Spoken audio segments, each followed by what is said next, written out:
Welcome back to Easy English Talk Podcast.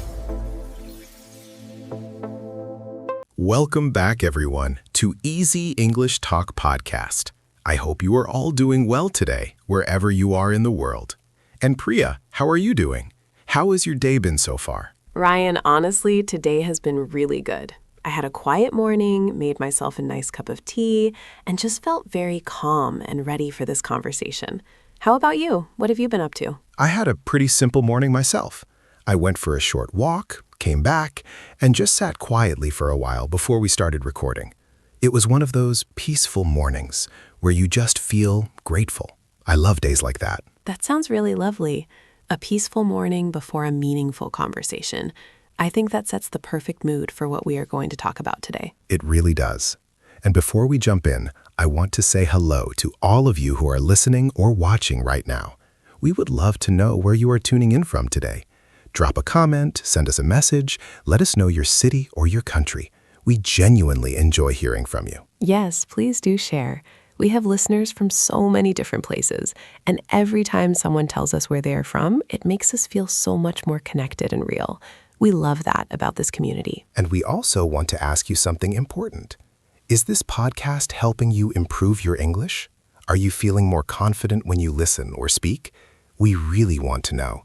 Share your thoughts in the comments below because your feedback means so much to us. It truly does. And if you are new here, welcome. This podcast is designed to help you improve your English naturally through calm and clear conversation on real and meaningful topics. We keep things simple so you can follow along easily and still learn something valuable. Absolutely.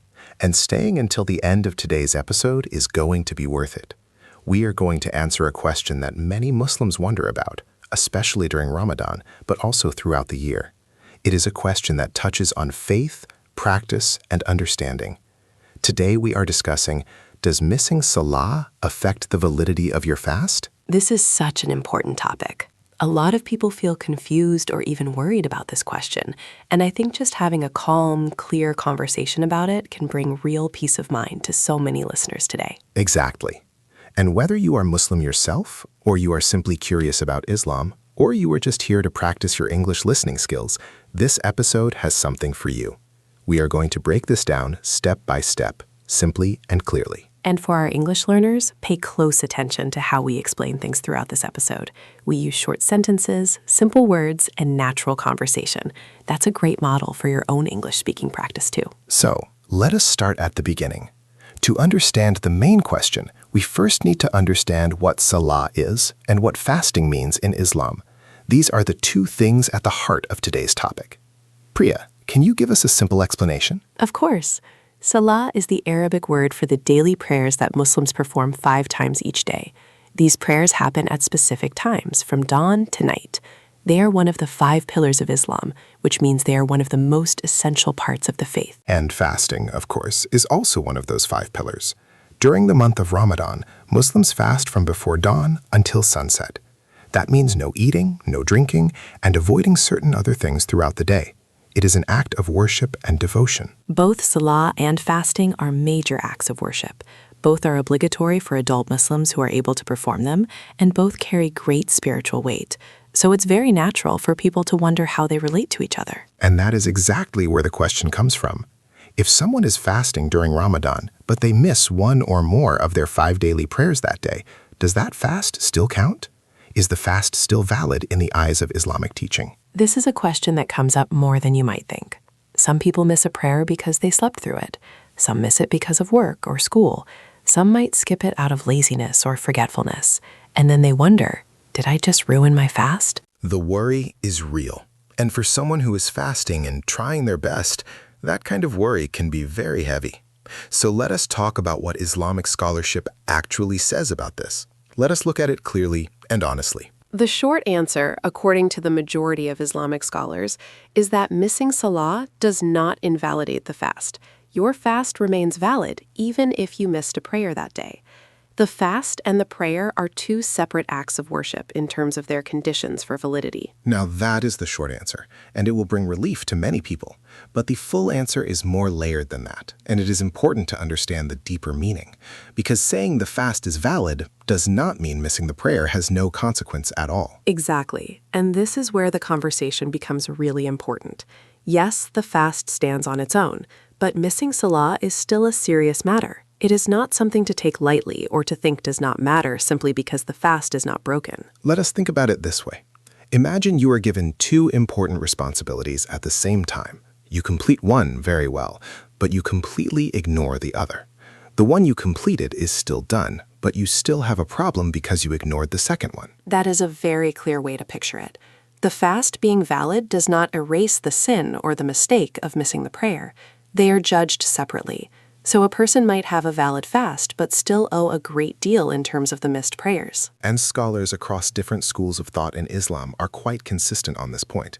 The Hanafi, Maliki, Shafi'i, and Hanbali schools, which are the four major Sunni schools of jurisprudence, all generally agree that the validity of the fast is not dependent on performing Salah. That agreement among scholars is significant. It tells us this is not a fringe or minority opinion. It is mainstream Islamic scholarship. And understanding that can help people feel more settled when they are trying to learn about their faith correctly. But now let us go a little deeper. Why is Salah so important that we cannot just dismiss it even when we know the fast is still valid? Priya, can you help us understand the weight of Salah in Islam? Absolutely. Salah is considered the second pillar of Islam, right after the declaration of faith. The Prophet Muhammad, peace be upon him, described Salah as the pillar of religion. If the pillar falls, the structure weakens. That tells us how central prayer is to the whole of a Muslim's life. And there are many narrations that speak about the seriousness of abandoning prayer. Some scholars consider deliberately abandoning all prayers, not just missing one, to be a very major sin. There is a long scholarly debate about whether it takes someone outside the fold of Islam entirely, but that is a separate and more complex discussion. For most everyday Muslims, the concern is not abandoning prayer forever. It is about those moments in life when a prayer gets missed. A day that was busy, a morning when the alarm did not go off, a situation that was simply difficult to manage. That is the reality for many people. And the good news is that Islam does have clear guidance for those situations. Missing a prayer does not mean the door is closed. Islam teaches the concept of making up missed prayers. This is called qada in Arabic. It means performing the prayer after its time has passed. Qada is very important to understand. If you miss a prayer, the right thing to do is to pray it as soon as you are able to. You do not simply skip it and move on. You acknowledge the missed prayer, you make it up, and you continue your worship. This applies both inside and outside of Ramadan. Whether you miss Fajr on a regular Tuesday or you miss Asr during a day of fasting in Ramadan, the approach is the same. Acknowledge it, make it up, and seek forgiveness from Allah. And seeking forgiveness is key. Islam strongly emphasizes tawbah, which means repentance. A sincere heart that recognizes a mistake and turns back to Allah is a heart that is on the right path. Missing a prayer is serious, but it is not the end of the road. Now let us also talk about something that some people bring up in this conversation. There is a question about the spiritual quality of the fast when Salah is being missed. Even if the fast is legally valid, what does it look like spiritually? This is where scholars talk about the difference between a fast being valid and a fast being complete or perfect. A valid fast means it counts. A complete fast means it is filled with all the things that make it most meaningful and rewarding in the sight of Allah. And one of those things that makes fasting more complete is the regular performance of Salah. When you fast and you also pray all 5 prayers, you are doing 2 powerful acts of worship together. They support each other. They create a spiritual environment of focus and devotion. Think about it from a practical angle. Fasting requires you to control your body. You stop eating, you stop drinking, you become more mindful of what you do and say. Salah requires you to stop everything and stand before Allah 5 times a day. Together, they create a very powerful state of discipline and awareness. So, missing Salah during a day of fasting does not cancel the fast, but it does reduce the overall spiritual completeness of that day. The person is still fasting, but they are missing out on something very important that could have made the day even more special and rewarding. And scholars often remind us that the purpose of fasting is not just to feel hungry. The Quran says that fasting was prescribed so that we may attain taqwa, which means God consciousness or piety. And how can we grow in piety if we are not also praying? That connection between fasting and taqwa is really beautiful and important. Priya, I think it would be helpful to talk about some real situations people face. Not everyone who misses a prayer is being careless or lazy. Life is complicated. What do we say to those people? That is such a compassionate question, Ryan. And you're right, life is not always simple. There are people who work in environments where stopping to pray is very difficult. There are students in schools that do not have a prayer space. There are people dealing with illness, fatigue, or mental health challenges. And Islam recognizes the reality of human life. The religion is built on the concept of ease. There is a famous principle in Islamic jurisprudence that says hardship brings ease. This means that when something is genuinely difficult, Islam provides accommodation and flexibility. For example, if someone is traveling, they are allowed to shorten and combine some prayers. If someone is ill and cannot stand, they can pray sitting or lying down. Islam does not demand the impossible. It asks for sincerity and effort within your actual circumstances. So, for someone who is fasting and genuinely struggling to find time or space to pray, the advice is not to give up. The advice is to do what you can, even if it is not perfect. Pray when you are able, even if it is a little late. Make the intention and make the effort. Intention matters enormously in Islam. If your heart truly wants to pray and you are doing your best to find a way, that sincerity is noticed. It is very different from someone who is simply choosing not to bother. Allah knows what is in the heart, and that matters deeply. Let us also talk about a specific group of people that this question is very relevant to. New Muslims, or people who are just becoming more practicing, often have this question. They are trying to build habits, and sometimes one practice is stronger than another. What do we say to them? For new Muslims or people who are just beginning their journey, this topic can feel overwhelming. They might be fasting for the first time, still learning how to pray, and feeling worried about whether they are doing everything right. That worry itself shows a good heart. And the answer for them is the same as for everyone else, but with an extra note of encouragement. Start where you are. If you can fast and you can pray all 5 prayers, that is wonderful. If you are still learning and you miss a prayer, your fast is still valid. Do not use that as a reason to give up on the prayer. The journey of faith is not about perfection on the very first day. It's about direction. If someone is sincerely moving toward Allah, learning, trying, and growing, that journey is honored. The goal is to keep improving, not to be perfect from the start. I really love that point about direction over perfection. I think that applies not just to religious practice, but to so many parts of life. You do not have to be perfect. You just have to be honestly moving in the right direction. And that is actually something our English learners can relate to as well. Learning English is not about speaking perfectly from day one. It's about practicing consistently, making mistakes, learning from them, and slowly getting better. The same principle, honestly. That is a great connection, Priya, and it brings us to something I want to address directly. Sometimes people hear that missing Salah does not break the fast, and they use it as an excuse. They think, well, my fast is fine, so the prayer can wait. That thinking is dangerous. It really is, and scholars specifically warn against this kind of reasoning. The fact that 2 things are separate in terms of their validity does not mean one can be ignored because of the other. Both are obligations, both carry weight, and both deserve attention. Think of it like your health. If you are eating well but not sleeping, your body will still suffer. You cannot say, well, I am eating right, so the sleep does not matter. Both are necessary for the whole system to work. The same is true for fasting and Salah. And there is another angle to this. Salah is not just a religious requirement. It is also a source of strength and comfort during the fast. When you are feeling hungry or tired during the day, stopping to pray gives you a moment of peace and reconnection with Allah. It can actually make the fast easier to endure. That is a really practical point. Many people who fast and pray regularly during Ramadan say that the prayers are what help them get through the long hours. It gives the day a rhythm and a purpose. Without prayer, the fast can feel more like a physical exercise than a spiritual one. And fasting is meant to be a deeply spiritual experience. It is not just about avoiding food and water. It is about becoming more aware of Allah, more grateful, more patient, more generous. Salah supports all of those qualities when you are fasting. Now, I want to make sure we also address something for our listeners who might not be Muslim but are listening to learn English or to understand more about the world. This topic gives us a window into how Islamic law works. Can you explain that briefly, Priya? Sure. Islamic law, which is called Sharia or fiqh, is a detailed system of guidance on how to live a Muslim life. It covers everything from worship to ethics to daily behavior. Within this system, each act of worship has its own conditions for validity, its own rules, and its own consequences. And one of the interesting features of Islamic jurisprudence is that acts of worship are mostly evaluated on their own terms. The validity of your prayer does not depend on whether you gave charity that day. The validity of your fast does not depend on whether you prayed. Each act has its own integrity. That does not mean they are unrelated in terms of their spiritual effect on a person. They all build a complete picture of a Muslim's relationship with Allah. But legally, in the technical sense, they are evaluated separately.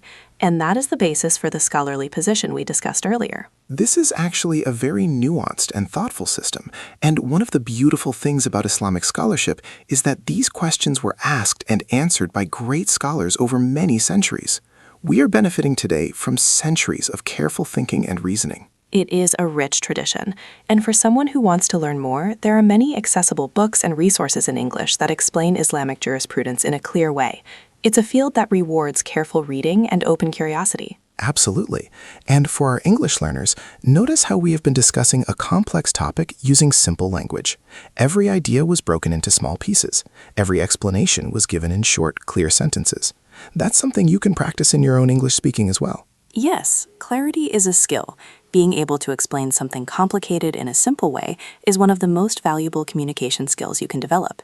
And the best way to develop it is to keep listening, keep practicing, and keep putting your ideas into words. Let us now bring together what we have learned today and summarize the key points. This will help everything stay clear in your mind and also give our English learners a great example of how to wrap up a discussion naturally.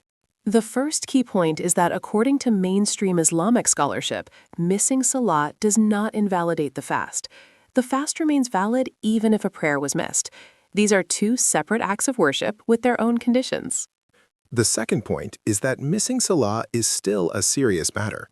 Even though it does not break the fast, it is a sin and a failure to fulfill an obligation.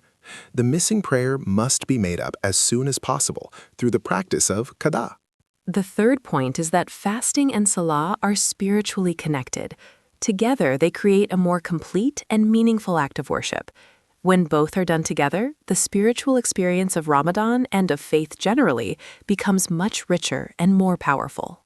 The fourth point is about intention and sincerity. If you miss a prayer due to genuine difficulty, the right response is to make it up, seek forgiveness, and do better. Islam teaches ease and compassion, but it also calls us to keep trying and keep growing. And the fifth point is that the fast being valid does not mean it is complete. Scholars distinguish between a fast that is legally valid and a fast that is spiritually full. Salah, good character, generosity, and mindful behavior all contribute to making the fast more complete and more rewarding. Those 5 points really cover the heart of today's discussion beautifully, and I hope that anyone who came to this episode feeling worried or confused now feels more clear and more at peace. That is always our goal here. And for anyone who wants to explore this topic more deeply, I would encourage speaking with a knowledgeable scholar in your community or reading from reputable Islamic sources. There is so much wisdom available, and seeking knowledge is itself an act of worship in Islam. That is such a lovely reminder. Seeking knowledge is valued in Islam, and seeking to understand your faith better, asking questions and learning, all of that is a sign of a sincere heart. Never feel embarrassed to ask questions about your religion. And for our English learners, I hope this episode gave you not only knowledge about an important Islamic topic, but also a good listening practice session. We covered complex ideas in simple language, and that is exactly the kind of material that helps your fluency grow. We always try to make this podcast useful on 2 levels. The topic level, where you learn something meaningful about the world, and the English level, where your listening, vocabulary, and comprehension all get a little stronger with every episode. Both matter to us deeply. And I want to say something from the heart to everyone listening. Whether you are Muslim or not, whether you are fasting or not, this podcast is a space for learning, growing, and connecting across differences. We are glad you are here with us today. We are truly glad. Thank you so much for spending this time with us on Easy English Talk Podcast. It means so much that you chose to listen today, and we hope you took something valuable away from this conversation. Your time is precious, and we do not take that lightly. And before we go, we want to invite you to explore more episodes on the Easy English Talk podcast channel. We have conversations on so many topics, from faith and culture to personal growth and everyday life, all in clear and simple English that is perfect for learners at any level. If today's episode was helpful, share it with a friend who might benefit. Leave a comment, subscribe if you haven't already, and come back for more. Every episode is designed to help you grow in English and in understanding the world around you. And we will be back very soon with another great conversation. Until then, keep practicing your English every day. Keep asking good questions and keep moving forward. Small steps every day add up to big progress over time. From Priya and me, Ryan, this is Easy English Talk Podcast. Take care of yourselves, stay curious, and we'll see you in the next episode. Goodbye for now. Goodbye, everyone. It was a pleasure being here with you today. See you next time.